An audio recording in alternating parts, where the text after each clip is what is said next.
যারা আপনাদের সন্তানকে মেধা বিকাশের একটি চরম পর্যায়ের জন্য হাজার হাজার লক্ষ লক্ষ টাকা খরচ করছেন, এই ভিডিও তাদের জন্য।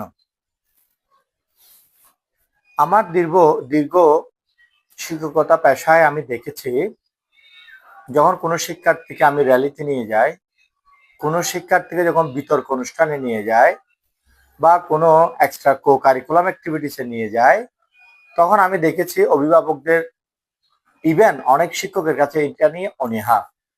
আপনাকে আজকে একটি গুরুত্বপূর্ণ ইনফরমেশন দিব এই শিক্ষা বিষয়ক।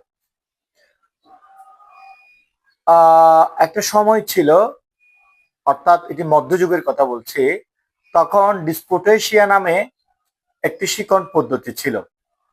পরবর্তীকালে সেই শিক্ষণ পদ্ধতি বিশ্ববিদ্যালয়ে অনুসরণ করা হতো এবং এই যে শিক্ষা পদ্ধতি, এটি স্কলাস্টিজম দর্শনের একটি অংশও ছিল।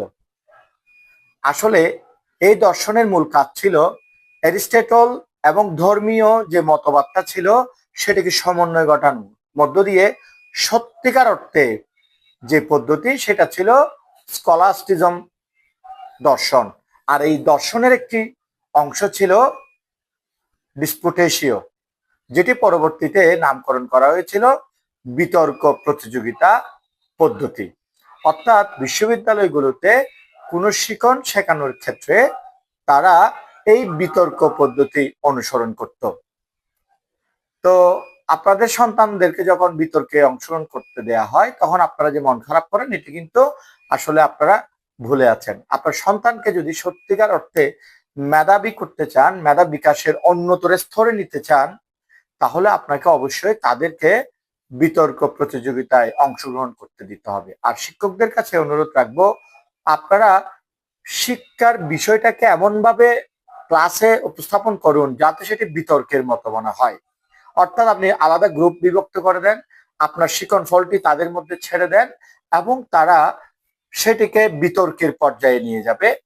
তাহলেই বাচ্চাদের মধ্যে একঘেয়েমি ভাব আসবে না, তাদের মেধার সত্যিকারের বিকাশ ঘটবে এবং পড়াটা অনেক উপভোগ্য হবে।